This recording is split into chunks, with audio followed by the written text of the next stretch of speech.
ஆகவே தூய ஆவியின் ஆலயம். பிரியாத இயேசு கிறிஸ்துவுக்குள் பிரியமான இறை மக்களே, தந்தையாகிய கடவுளை நமக்கு தெரியும். தந்தையாகிய கடவுள் இந்த உலகத்தை படைத்தவர்.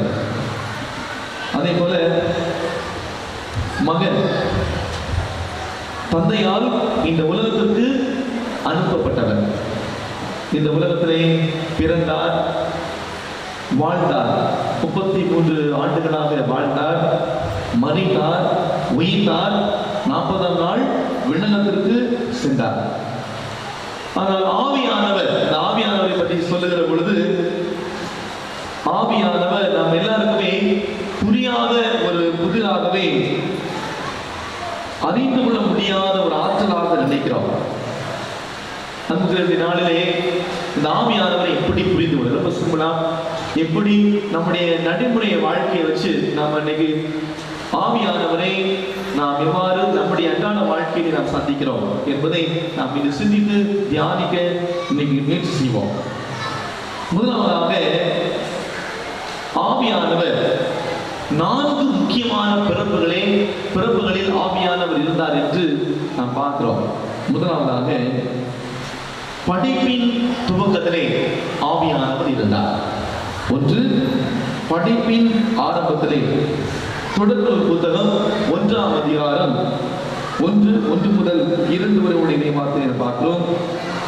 ஆவியானவர் தண்ணீர் மீது அசைவாடி கொண்டிருந்தார். அப்படின்னா படைப்பிலே, அந்த படைப்பின் துவக்கத்திலே ஆவியானவர் இருந்தார். ஆக தொடர்பு புத்தகத்தின் 1 அதிகாரத்திலே நாம் படைப்பை பற்றி பார்க்கிறோம். படைக்கிற பொழுது, இந்த உலகம் படைக்கப்பட்ட பொழுது அவர் பிறந்தார், அவர் இருந்தார் என்று நாம் பார்க்கிறோம். ஆக ஆவியானவர் முதலிலே படைப்பின் துவக்கத்திலே இருந்தார் என்று பார்க்கிறோம். இரண்டாவதாக இஸ்ரேல் மக்களுடைய பிறப்பு. இந்த இஸ்ரேல் மக்களுடைய பிறப்பு, ஒரு புதிதாக தேர்ந்தெடுக்கப்பட்ட இஸ்ரேல் மக்களுக்கு ஆண்டவர் கார்மேகத்திலே வந்தார், மக்களை சந்தித்தார், அவரோடு பேசினார், அவரோடு குரல் கொடுத்தார். விடுதலை புத்தகம் 19ஆம் அதிகாரம் 11 முதல் 19 இறைவார்த்தையிலே இடி இடித்தது, மின்னல் மின்னியது. அந்த நேரத்திலே ஆவியானவர் அவர்களோடு பேசினார், நான் உங்களோடு இருக்கிறேன். ஆகவே இஸ்ரேல் மக்களின் பிறப்பிலே அந்த ஆவியானவர், அங்கே ஆவியானவர் இருந்தார் என்று பார்க்கிறோம். மூன்றாவதாக இயேசுவின் பிறப்பிலே, லூகாஸ் நற்செய்தி 1ஆம் அதிகாரம் 26 முதல் 38 உள்ள இறைவார்த்தையிலே வானதூதர் அன்னை மரியாளுக்கு தோன்றி, அருள்மிகு பெற்றவரை வாழ்க, ஆண்டவர் உம்மோடு இருக்கிறார் என்று சொன்ன உடனே அந்த இளம் பெண்ணால் அதை புரிந்து கொள்ள முடியும். இது எப்படி நிகழும் என்று கேட்ட பொழுது, ஆவியானவர், தூய ஆவியானவர் உன் மீது நின்றுடுவார். ஆக நாம் பார்க்கிறோம், இயேசுவின் பிறப்பிலே தூய ஆவியானவர் இருந்தார் பார்க்கிறோம். மத்திய நற்செய்தி 1ஆம் அதிகாரம் 18 முதல் 25 உள்ள இறைவார்த்தையிலே இயேசுவின் அந்த பிறப்பு அறிவிக்கப்பட்ட பொழுது யோசேப்பு சந்தேகப்பட்டார். தன்னுடைய மனைவி மரியாவை மறைமுகமாக விலக்கிவிட நினைத்தார். அவ்வாறு நினைத்த பொழுது வானதூதர் கனவிலே யோசேப்புக்கு தோன்றி, யோசேப்பே, உன் மனைவி கருவிற்றிருப்பது தூய ஆவியால் என்று சொல்கிறார். ஆக இயேசுவின் பிறப்பிலே தூய ஆவியானவர் இருப்பதை நாம் பார்க்கிறோம். நான்காவதாக திருச்சபையின் பிறப்பிலே தூய ஆவியானவர் தான் பார்க்கிறோம். அதைத்தான் இன்றைய முதல் வாசகத்திலே நாம் வாசிக்கிறோம். பெந்தகோஸ்தே நாளிலே, அந்த 50ஆவது நாள், பெந்தகோஸ்தே நாள் எல்லாருமே ஒரே இடத்திலே குழுமியிருந்தார்கள். அங்கே தூய ஆவியானவர் இறங்கி வந்தார். திருத்துதர் பணி 2ஆம் அதிகாரம் 1 முதல் 11 உள்ள இறைவார்த்தையிலே ஆவியானவர் இறங்கி வந்தார் என்று பார்க்கிறோம். ஆக அன்புக்குரியவர்களே, இந்த முதல் நிலையிலே நாம் ஆவியானவர் அந்த 4 பிறப்புகளிலே இருப்பதை பார்க்கிறோம். ஒன்று, இந்த உலகம் படைக்கப்பட்ட பொழுது. இரண்டாவதாக இஸ்ரேல் மக்களின் பிறப்பிலே. மூன்றாவதாக இயேசுவின் பிறப்பிலே. நான்காவதாக திருச்சபையின் பிறப்பிலே. ஆக ஆவியானவர் இந்த 4 பிறப்புகளிலே துவக்கத்திலிருந்து இருந்தார் என்று பார்க்கிறோம். இரண்டாவதாக இந்த ஆவியானவரை எப்படி நாம் உணர்ந்து கொள்வது, எப்படி புரிந்து கொள்வது? 6 முக்கியமான உருவங்கள் வழியாக ஆவியானவரை நாம் புரிந்து கொள்ள முடியும், நம்முடைய வாழ்க்கையிலே உணர்ந்து கொள்ள முடியும். முதலாவதாக தண்ணீர். தொடக்க நூல் புத்தகத்திலே நாம் வாசிக்கிறோம். தொடக்க நூல் புத்தகத்திலே தண்ணீரிலே தொடக்கத்திலே ஆவியானவர் அசைவாடி கொண்டிருந்தார். தண்ணீரிலே ஆவியானவர் அசைவாடி கொண்டிருந்தார் என்று பார்க்கிறோம். தொடக்க நூல் 1ஆம் அதிகாரம் 2ஆம் வசனத்திலே மண்ணுக்கு உருவமற்று வெறுமையாக இருந்தது, இருள் பரவி இருந்தது, நீர்த்திரளின் மீது கடவுளின் ஆவி அசைவாடி கொண்டிருந்தது என்று பார்க்கிறோம். யோவான் நற்செய்தி 4ஆம் அதிகாரத்திலே இயேசு சமாரிய பெண்ணோடு பேசிக் கொண்டிருந்த பொழுது நிரந்தரமான தண்ணீர், தாகம் எடுக்காத தண்ணீர் என்று சொல்வதை நாம் பார்க்கிறோம். இரண்டாவதாக காற்றிலே யோவான் நற்செய்தி 3ஆம் அதிகாரம் 8ஆம் வசனத்திலே காற்று வீசுகிறது, எங்கிருந்து வருகிறது, எங்கே போகிறது, காற்றின் அசைவை வைத்துதான் தெரிந்து கொள்கிறோம். அதே போல்தான் ஆவியானவரால் நாம் இயக்கப்படுகிறோமே தவிர வேறொன்றையும் பார்க்க முடியாது. இதுதான் ஆவியானவருடைய முதல் நிலை. ஆக காற்றிலிருந்து செயல்பட்டு கொண்டிருப்பவர் ஆவியானவர். மூன்றாவதாக புறா. லூகாஸ் நற்செய்தி 3ஆம் அதிகாரம் 21ஆம் வசனத்திலே இயேசுவானவர் திருமுழுக்கு பெற்ற பொழுது ஆவியானவர் புறா வடிவிலே இறங்கி வந்தார். தந்தை அங்கே இருந்தார், இவரை அன்பார்ந்த மைந்தன், இவரிடம் நான் கூறிப்படுகிறேன். புறா வடிவிலே ஆவியானவர் இயேசு ஆண்டவர் மேல் இறங்கி வந்தார் என்று பார்க்கிறோம். நான்காவதாக நாக்கு.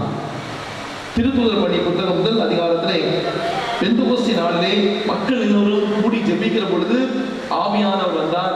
ஒவ்வொருவர் தலையிலும் நாக்கு வடிவிலே காட்சி கொடுக்கிறார். ஆக நான்காவது உருவம் நாக்கு. நான்காவதாக எண்ணெய். சாமுவேல் 1 சாமுவேல் புத்தகம் 16ஆம் அதிகாரம் 13ஆம் வசனத்திலே சாமுவேல் எண்ணெய் நிறைந்த கொம்பை எடுத்து அவனுடைய சகோதரர் முன்னிலையிலே நிறுத்தி அங்கே தாவீதுக்கு எண்ணெய் பூசி அருள் பொழிவு செய்தார். அதை பெற்றுக்கொண்ட தாவீது தூய ஆவியால் அருள் பொழிவு செய்யப்பட்டு ஆவியானவரால் நிரப்பப்பட்டவராக விளங்கினார். ஆக எண்ணெய் வடிவிலே ஆவியானவர் இருப்பதை நாம் பார்க்கிறோம். ஆறாவதாக நெருப்பு. மத்திய நற்செய்தி 3ஆம் அதிகாரம் 11ஆம் வசனத்திலே திருமுழுக்கு யோவான் மக்களை பார்த்து இவ்வாறு சொல்கிறார், நானும் உங்களுக்கு தண்ணீரால் ஞானஸ்நானம் கொடுக்கிறேன், எனக்கு பின் ஒருவர் வருவார், அவருடைய மிதியடிவாரை அமுக்க கூட நான் தகுதியற்றவர், அவர் வந்து உங்களுக்கு தூய ஆவியிலும் நெருப்பால் உங்களுக்கு ஞானஸ்நானம் கொடுப்பார். அங்கே நெருப்பை காட்டுகிறார். ஆக தண்ணீரிலே காற்றிலே நெருப்பின் வடிவிலே நாம் தூய ஆவியானவரை நாம் சந்திக்கிறோம், தூய ஆவியானவரை நாம் பார்க்கிறோம். அன்புக்குரியவர்களே, தூய ஆவி என்னும் நெருப்பு, இந்த வார்த்தை வந்து திருமுழுக்கு யோவான் பயன்படுத்துகிறார். நெருப்பின் இந்த philosophy of the fire, இந்த நெருப்பின் தத்துவத்தை வைத்து நாம் தூய ஆவியானவரை நாம் புரிந்து கொள்ள முடியும். நெருப்பு நாம் எல்லாருமே பார்த்திருக்கிறோம். நெருப்பு முதலாவதாக நெருப்பு மேல் நோக்கி எரிகிறது. ஒன்று மேல் நோக்கி எரிகிறது. நம்முடைய ஆன்மா கடவுளை நோக்கி எரிய, அதாவது நாம் கடவுளுக்கும் செல்வத்துக்கும் ஊழியம் செய்ய முடியாது என்று புரிந்து கொண்டு இறைவனை பற்றி கொண்டு வாழ நெருப்பு வடிவிலே ஆவியானவர் இறங்கிப்படுகிறார். இரண்டாவதாக நெருப்பு எதையெல்லாம் தொடுகிறதோ அதையெல்லாம் தூய்மைப்படுத்தும். நெருப்பில் நாம் எந்த பொருளை போட்டாலும் எதை நாம் போட்டாலும் அனைத்தையுமே தூய்மைப்படுத்தினாலும் அந்த நெருப்பு அழுக்காவது கிடையாது. நெருப்பு அழுக்காவது. தங்கத்தை புடமிட்டாலும் அது அழுக்காவதில்லை. அந்த தூய ஆவியானுடைய பணி என்னவென்றால் அனைத்தையும் தூய்மையாக்கக்கூடிய பணி. அனைத்தையும் தூய்மையாக்குகிறார், பரிசுத்தமாக்குகிறார். நம்மிலே தீமையானவை, அசிங்கமானவை, வேண்டாதவை அனைத்தையும் தூய ஆவியானவர் நம்மில் இருந்து தூய ஆவியானவர் தூய்மைப்படுத்துகிறார். மூன்றாவதாக நெருப்பு படைத்தவருக்கும் படைப்பிற்கும் இணைப்பாக இருக்கிறது. தூய ஆவியானவரும் அதை போட்டார். படைப்புக்கும் படைத்தவருக்கும் ஒரு ஒருங்கிணைப்பாளராக, இணைப்பாளராக செயல்படுகிறார். தந்தை மகனோடும், மகன் தந்தையோடும், மந்தை ஆயரோடும், ஆயர் மந்தையோடும், படைப்புக்கும் படைத்தவருக்கும் பாலமாக இருப்பவர் தான் தூய ஆவியானவர். நான்காவதாக நெருப்பு எல்லா பொருட்களிலுமே மறைந்திருக்கிறது. நாம் ஏதாவது உரசினோம் என்றால் அந்த நெருப்பு திடீர்னு வெளிப்படும். அதே போல்தான் தூய ஆவியானவர் எல்லா இடத்திலும் இந்த தூய ஆவியானவர் மறைந்திருக்கிறார். ஐந்தாவதாக, நெருப்பிலிருந்து எத்தனை கதிர்கள் தோன்றினாலும் ஒன்றோடு ஒன்று அது இணைந்து ஒன்றாகிவிடும்.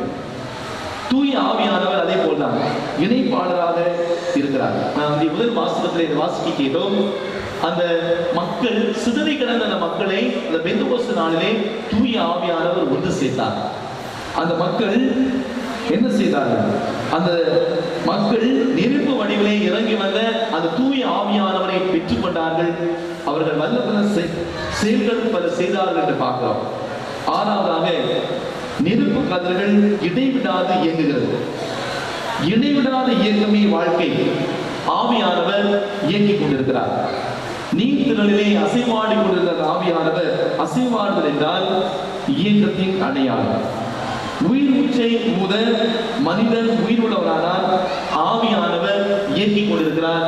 ஆவியானவர் இயக்க வைக்கிறார். ஆக நம்மை ஒவ்வொரு நாளும் இயக்க வைப்பவர், இயக்கிக் கொண்டிருப்பவர் இந்த ஆவியானவர். ஏழாவதாக, நெருப்பு எரிக்கும் பொருளை அடையாளம் தெரியாதபடி காட்டுகிறது. தூய ஆவி அப்படிதான். நாம் திருமுழுக்கிலே தூய ஆவியை நாம் பெறுகிற பொழுது பழைய வாழ்வை முற்றிலும் ஒழித்து நாம் ஒரு புதிய மனிதர்களாக, கிறிஸ்தவர்கள் என்ற அந்த புதிய நிலையை நாம் பெறுகிறோம். ஆக தூய ஆவியை நாம் பெறுகிற பொழுது புதிய மனிதர்களாக, அடையாளம் தெரியாதபடி தூய ஆவியானவர் ஆக்குகிறார். எட்டாவதாக, நெருப்பிலே நாம் சாம்பிராணியை போட்டோம்னா என்ன வரும்? நறுமண மனம் வரும். அதே நேரத்தில் நம்ம சபத்தை போட்ட என்ன வரும்? துர்நாற்றடி. அதே போல்தான் தூய ஆவியானவரும். திருத்தூதர் பணி புத்தகம் 4ஆம் அதிகாரம் 32ஆம் வசனத்தில் வாசிக்கிறோம். அந்த மக்கள் ஒரே மனமும் ஒரே உள்ளம் கொண்டவர்களாக அவர்கள் சேர்ந்து வந்தார்கள். ஆவியின் வல்லமையால் ஆட்கொள்ளப்பட்டார்கள். அவர்கள் நல்ல செயல்களை செய்தார்கள் என்று பார்க்கிறோம்.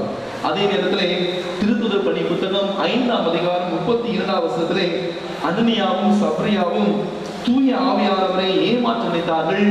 பேதுருவின் காலடியிலே அவர்கள் இருவருமே உயிரை மாய்த்தார்கள் என்று நாம் பார்க்கிறோம். ஆக நாம் எதை தருகிறோமோ, நாம் எப்படி இருக்க நினைக்கிறோமோ, நாம் எதை கொடுக்கிறோமோ அதற்கு ஏற்ப பலனை தூய ஆவியானவர் கொடுப்பார். கடைசியாக, நெருப்பு பாரபட்சமற்றது. நல்லவருக்கும் தீயவருக்கும் இந்த நெருப்பு ஒரே மாதிரி தான் உருவாகிறது, ஒரே மாதிரி தான் உதவுகிறது. அதே போல்தான் தூய ஆவியானவர். நாம் நல்லவர்களாக இருந்தாலும் சரி, நாம் கெட்டவர்களாக இருந்தாலும் சரி, தூய ஆவியானவர் எந்த பாரபட்சம் இல்லாமல் நம்மை நல்ல வழியிலே, சரியான வழியிலே நம்மை வழி நடத்துகிறார். ஆக அன்புக்குள்ளே இந்த நாளிலே 6 உருவங்களை நாம் நம்முடைய வாழ்க்கையோடு தொடர்படுத்தி நெருப்புடைய அந்த தத்துவங்களை பயன்படுத்தி தூய ஆவியானவர் எப்படி நம்முடைய வாழ்க்கையிலே செயலாற்றுகிறார் என்று நாம் சிந்தித்தோம். கடைசியாக, நம்முடைய வாழ்க்கையிலே இந்த தூய ஆவியானவர் எப்படி செயலாற்றுகிறார், நம்முடைய வாழ்விலே இந்த தூய ஆவியானவர் எப்படி இருந்து நம்மை வழி நடத்துகிறார் என்று நாம் பார்க்கிற பொழுது, அன்புக்குரியவர்களே, தூய ஆவியானவர் ஒரு ஒருங்கிணைப்பாளராக நம்முடைய வாழ்க்கையில இருந்து செயலாற்றுகிறார். தூய ஆவியானவர் நம்மோடு என்றும் ஒரு இணைப்பாளராக இருந்து நம்மோடு இருந்து செயலாற்றுகிறார். ஆகவே தூய ஆவியானவருடைய பிரசன்னத்தை நம்முடைய வாழ்க்கையிலே நாம் உணர வேண்டும். நம்முடைய வாழ்க்கையிலே பல தருணங்களிலே எது சரி எது தவறு என்று நாம் முடிவெடுக்க நாம் தயங்குகிற பொழுது ஆவியானவர் நம்மை சரியான பாதையிலே நம்மை வழி நடத்துவதாக, உண்மை நோக்கி, அந்த நிறை உண்மை நோக்கி வழி நடத்துபவராக ஆவியானவர் இருக்கிறார். கடைசியாக அன்புக்குரியவர்களே, நாம் ஒவ்வொருவருமே தூய ஆவியானவர் குடிகொண்டிருக்கக்கூடிய ஆலயங்கள். நாம் ஒவ்வொருவருமே தூய ஆவியானவர் குடிகொண்டிருக்கக்கூடிய ஆலயங்கள்.